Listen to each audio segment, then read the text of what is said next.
ነገ ነገ ወዲያ ተጋብተን አብረን ህይወት እንድንመሰረት ነው የምፈልገውና እሱን ነገር እንድትረዳኝ ነው። እኔ ጋር ያለው ቀልድ ነው ሰው የለም ነበር። አንተ እስከዚህ ድረስ አገር አቋርጠ የሚያስመጣ ነገር ምን መጣ ያለበት? አንተ ይህን ሁሉ አሸክሞ የሚያስመጣ እውነት ለመናገር ከዚህ ቪዲዮ የተረዳሁት ነገር ቢኖር አንዳንድ ሰዓት ላይ በህይወታችን ይወደናል ያፈቅረናል የማንለው ሰው በትንሽ ስህተት በቃ ለኛ ያለውን ቦታ የምናይበት አጋጣሚ ነውና እኔ ያብ እስከዚህ ድረስ ይሄዳል ብዬ አላሰብኩም ነበር እውነት ለመናገር ማለት ነውና እውነተኛ ፍቅሩን ለማሳየት ከዚህ በላይ በአደባባይ በቤተሰቦቿ በክብር በሁሉ ነገር አሳይቷል እና ማሻአላ ብያለሁኝ። ስለዚህ ሄሉ ቢበቃሽ እርግጠኛ ነኝ አሁን ይታረቃሉ ብዬ አስባለሁ። ያው ማዘሯም ያለውን ነገር እንትን ስላለ እንደነገርኳችሁ እውነታ የሌለው ሰው ታውቃላችሁ፣ እንኳን በቤተሰብ እንኳን በሚዲያ እንኳን በሌላ ነገር ለጓደኞቹ ራሱ አያስተዋውቃችሁም።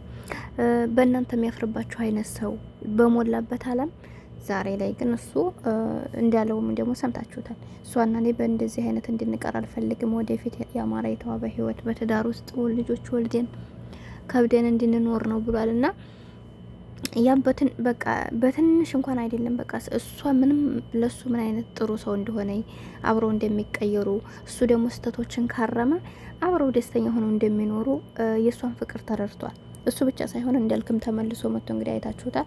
በሰዓቱ ላይ እንደዚህ አይነት ችግር ውስጥ ስለሆንኩ ነው እንጂ እሷ በጣም ተፈልጋ የምትገኝ አይነት ሴት አይደለችም። በጣም ጥሩ ናት፣ በጣም የዋህ ናት፣ ጀግና ናት፣ ሰውን መቀየር ትችላለች፣ ሰውን መያዝ ትችላለች እያለ ነበርና ስለዚህ የእንዳልክ መምጣትም ደግሞ የበለጠ እሱን እንዲያፈቅራት እያንዳንዱ ነገር ሆኗል። ደግሞ በሌላ ስሰማ እንዳልክ ስለመጣ ነው ሄሉም ቢምትለው ይላሉ። ከሰው ሆድ ውስጥ ገብታችሁ አይታችኋልን? አሰላሙ አለይኩም ወራህመቱላሂ ወበረካቱሁ። ውድና የተከበራችሁ ቻናል የቤተሰቦች እንዴት ናችሁ? ደህና ናችሁ ወይ? እኔ ያለሁ አልሐምዱሊላህ። ለቻናል አዲስ ከሆናችሁ ላይክ፣ ሼር፣ ሰብ እያደረጋችሁ አበረታቱኝ። ከጎኔ ሆናችሁ ለምታበረታቱኝ ውድ ሀገሬ ልጆች ወላሂ ቃል የለኝም። በጣም ነው የማመሰግነው። ክበሩልኝ። በሀገር ውስጥም በሀገር ውጭም ያላችሁት አላህ ከክፉ ነገር ይጠብቃችሁ፣ ሀገራችንን ሰላም ያርግልን። ሁላችሁም የምትለፉ አላህ የምትሰሩትን ይባርክላችሁ። በትንሽ ነገር ጥሩ ደረጃ የምንደርሱ ያደርጋችሁ። የደከማችሁ የሰለቻችሁ የራሳችንን ህይወት የምንኖርበትን አላህ ይወፍቀን። ዱዓ ጸሎት አድርጉ በየእምነታችሁ። እወዳችኋለሁ፣ አከብራችኋለሁ። ክበሩልኝ ውድ እህት ወንድሞቼ ማለት ነው።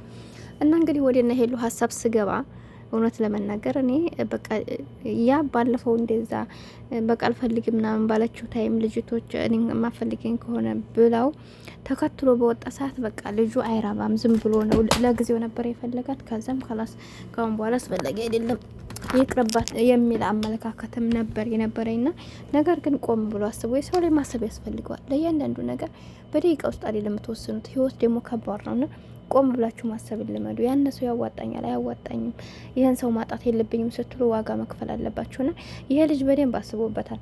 ከመጀመሪያውም ራሱ ያቺ ስተት ገባችበትና እንጂ ልጁ በቃ አሁን ላይ እያለ ያለው የዚህን ያክል ጠግ ድረስ ሊጓዝ የቻለው እውነትም ልጅቷን ከልብ አውጥቷታል፣ ወይም ደግሞ የለም በቃ ልጅቷ በቃ አውጥቷታል ማለት ነው። ካሁን በኋላ በቃ ታስፈልገኝም። አንዳንድ ጊዜ እኮ በህይወታችሁ ያለን ነገር አንዱን ሰው ላለማጣት ስትሉ የምትፈልጉት ነገር ከምንም በላይ እሱ በላጭ ነው ለኔ አስፈላጊ ነው ብሎ ማሰብ የሚችል አይምሮ ያላቸው ሰዎች እነዛ መሰናከል የሆኑ ሰዎችን ባንዴ ውልቅ አርጎ ጥሎ ከዛ በኋላ ህይወቱን ለመመስረት ነው እንትን የሚለውና ትንሽ ስህተት ደግሞ ትልቅ ፍቅር እንዳይወድቅ ታደርጋለች። ስለዚህ አሁን ያባድ ባለፈው እንደነገርኳችሁ ደግሞ ያው የልውልም እጅ ስላለበት ልጅቷም እጇ ስላለበት ነው እንጂ ምናልባትም እንደተባለው ፈትቶ ችግሩን ከሄሉ ሳይደርስ ራሱ በራሱ ሊጨርስ ይሆን ነበር።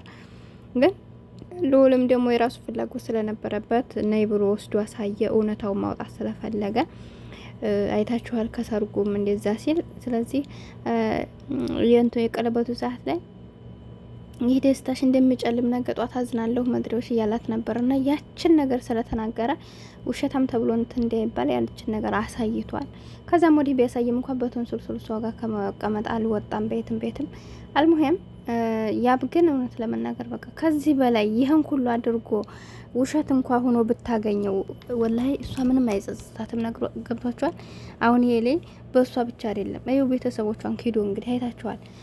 አገር አቋርጦ ሄዶ ቤተሰቦቿን ይቅርታ ጠይቆ እንግዲህ ቤተሰቦቿን አክብሮ በዚህ ልክ ባይፈልጋት እናንተ የኛ ይቅር ቤተሰብን ሄዶ እንደዚህ ለማመጣ ምን አረ ክብሩልሽ ዝቅ ያደርጋል። ስለዚህ እውነተኛ ፍቅር ስላለው ነው። ገብቷችኋል አይደለም? ቤተሰብ ቀልድ አይደለም እንደዚህ እና እንደ እንኳን አግብታችሁ አብራችሁ ያልበላችሁትን እኮ ቤተሰብ ኖርማል ራሱ የተገባባችሁ ቢሆን እኮ አማት እኮ ያስፈራል። ታውቃላችሁ አይደል? ሴቶቹም እንፈራለን፣ ወንዶቹም ያስፈራል። በቃ አማት የሚለው ነገር ትንሽ ብቻ ሳይሆን ብዙ ይከብዳል። ግን እሱ እንግዲህ አይኑን ጨፍኖ የተፈጠረው ነገር ሳይበግረው በቃ ጥፋተኛ ነኝ ይቅርታ ብሎ ተንበርክኮ ጠይቆ አንዴ ሁለቴ ጠይቃት አልሰማችሁም? ቤተሰብ ጋር ሄዶ ደግሞ ያለውን ነገር አይታችኋል እንግዲህ። ስለዚህ የልጅ ስለፈለጋት ነው፣ መለይ ስለማይፈልግ ነው፣ ስለሚያፈቅራት ነው። እንዲህ አይነት ሰው መክፋት ደግሞ ጥሩ አይደለም። ሰው ነው፣ ከሰው ስህተት ከብረት ዝገት አይጠፋም ነው። ላጠፋው ጥፋት ይቅርታ እያለ ነው በተደጋጋሚ። አሁን ላይ ከተደወለላት እንግዲህ 40 ምንጭ ሄዳ በአዲስ ነገር ይመጣሉ ብዬ ተስፋ አደርጋለሁኝ። እናቶች ሁላችሁም የምትወዱትን የምታፈቅሩትን የሚያከብራችሁን የምታከብሩትን አላህ ይወፍቃችሁ። በህይወታችን ሰላም ያለው ህይወት ለመኖር ከፈለግን በቃ ፍቅር መኖር አለበት።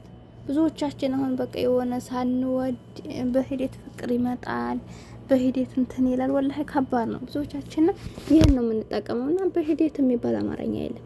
ምናልባት እሱ ጥሩ ከሆነ ልንወደው እንችላል። በእርግጥ ግን ቢሆንም አይምሯችን ላይ ያንን ለሱ ያለንን ጥላቻ ለሱ ያለንን መጥፎ አመለካከት እስካላወጣን ድረስ ያንን ሰው ልንወደው ስለማንችል ምንድን ነው ያለን አማራጭ? በቃ የሰው ልጅ በምንም በላይ ፍቅር ይቀርማል የሚለውን ነገር አይምሯችን ላይ ማሰብ አለብን። ይሄን ያልኩበት ምክር ያለም እንደው ታውቃላችሁ፣ ብዙ ሰው ወደ እናንተ ህይወት ሲመጣ ገንዘብ አለ ብሎ በገንዘባችሁ ይመጣል።